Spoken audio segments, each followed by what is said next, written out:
J'ai reçu ce message en inbox Facebook. Nous allons donc examiner cela et en parler. Je vais le faire en 4 épisodes. Premier épisode, le Bernabéu ce soir-là a perdu sa logique. Un match où l'un jouait pour lui-même, où chaque ballon était un miroir, où le collectif passait après les chiffres, et pourtant, fin, l'égoïsme est applaudi. Le joueur qui n'a pensé qu'à ses records est célébré. Et c'est lui qui a tant donné, c'est lui qui s'est battu pour ce club quand il n'était plus à la mode, est sifflé. Expliquez-nous, expliquez à la logique, expliquez au football. Dans cette première partie, la personne qui a écrit ce texte est en train de parler de Mbappé et de Vinicius. Quand il dit un match où l'un jouait pour lui-même, où chaque ballon était un miroir, le collectif passait après les chiffres et pourtant, à la fin, l'égoïsme est applaudi. Et le joueur qui ne pensait qu'à ses records est célébré, c'est Mbappé. Il parle du dernier match du Real Madrid juste avant cette période un peu creuse. Elle a pourtant gagné 2-0. Et dans ce match, Mbappé a marqué un but. On sait que s'il marquait un but dans ce match, il allait atteindre le record de CR7 dans une année civile au Real Madrid. Donc, il avait quelque chose à aller chercher. Donc, est-ce qu'on peut reprocher à un joueur qui a un record à aller chercher, d'aller chercher ce record?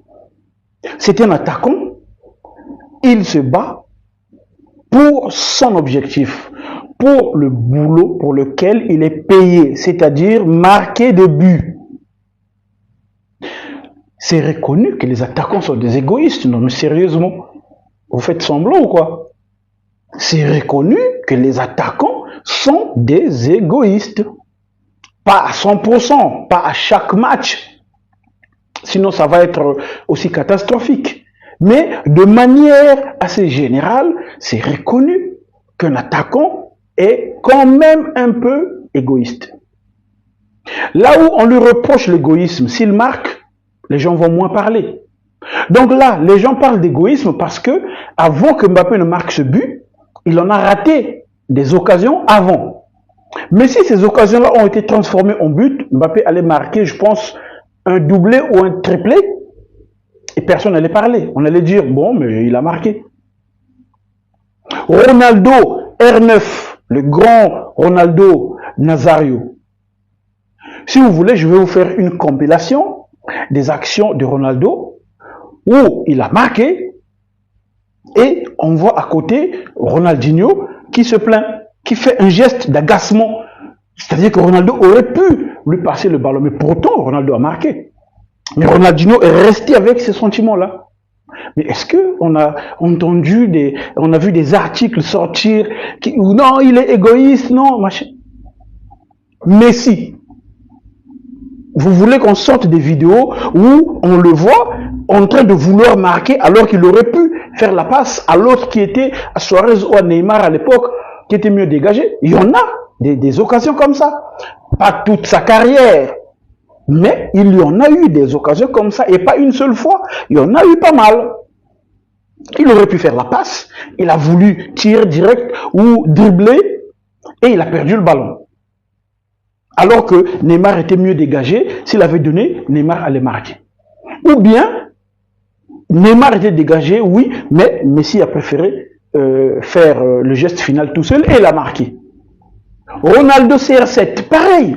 Il y en a eu des occasions comme ça. Donc, c'est un peu trop facile de résumer ça comme ça pour dire on a applaudi l'égoïsme. Non, on n'a pas applaudi l'égoïsme. À la fin du match, on a applaudi la victoire de l'équipe. Et on n'a pas applaudi Mbappé spécialement pour ce match-là. On l'a applaudi pour sa prestation extraordinaire depuis le début de saison. C'est lui qui sauve ce début de saison du côté du Real Madrid. Sinon, le coach aurait pu déjà aussi être viré. Quand on dit, c'est lui qui a tant donné, c'est lui qui s'est battu pour le club quand il n'était plus à la mode et sifflé, c'est Vinicius. Vinicius n'est pas sifflé juste à cause de ce match-là. Vinicius est sifflé parce que tout le monde a bien vu que depuis qu'il n'a pas pris le ballon d'or, il est en déclin. Voilà, il s'est engagé sur une sorte de toboggan. Il n'arrive pas vraiment à reprendre ses vraies capacités. Si on trace la courbe de Vinicius depuis le ballon d'or raté, c'est une courbe qui n'arrête pas de descendre. Et les gens l'en veulent du fait qu'il n'arrive pas à retrouver son niveau. Et donc, on en veut à Mbappé en disant que c'est lui qui est venu éteindre Vinicius. Mais dites-moi, si je suis plus fort que toi, est-ce que c'est de ma faute? Est-ce que sérieusement, parmi vous, il y avait des gens qui pensaient que Mbappé, en venant au Real Madrid, allait être le lieutenant de Vinicius? Mbappé, c'est le genre de joueur, quand il va dans une équipe, c'est lui le boss. Si vous n'avez pas encore compris ça, donc vous ne suivez pas le même football que nous. Ceux qui ont douté de ça, la première saison de Mbappé, alors qu'il était en adaptation, eh bien cette saison, vous avez eu la confirmation, maintenant c'est lui le boss. Il a tout pris. Vinicius tirait les pénaltys, maintenant Mbappé lui a pris ça. Et ce n'est pas une injustice.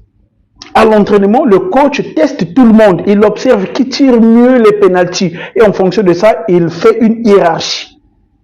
Donc, si Mbappé a été nommé le premier tireur de pénalty, c'est pas une faveur. C'est pas pour rejeter Vinicius, mais c'est pour le bien de l'équipe. Mbappé tire mieux les pénaltys que Vinicius. C'est pas un secret. Si quelqu'un pense ici le contraire, que Vinicius tire mieux les pénaltys que Mbappé, qu'il vienne en commentaire, qu'il le dise. On va en parler, on va sortir les images. Vinicius était au club, 5 ans avant Mbappé. Qui l'a empêché de prendre le leadership de l'équipe? Personne. Quand CR7 a quitté l'équipe, cette place du leader était un peu vacante parce que Benzema a toujours été le genre d'attaquant. Bon, voilà, gentil, voilà, il marque quelques buts, mais c'est pas vraiment le leader. Donc, à ce moment-là, c'est là où on attendait que Mbappé vienne, mais finalement, il a prolongé au PSG. Et, finalement, c'est la saison où le Real gagne la Ligue des Champions avec le grand Benzema, qui finalement gagne le Ballon d'Or, et c'est là où Benzema change de visage. Il devient le nouveau Benzema qu'on a aujourd'hui, avec cette aura-là, qu'il n'avait pas avant.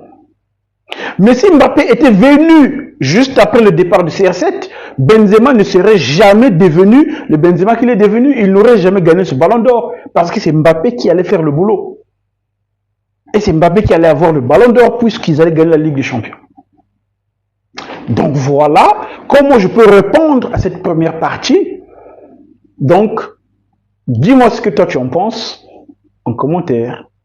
Épisode 2 prochainement.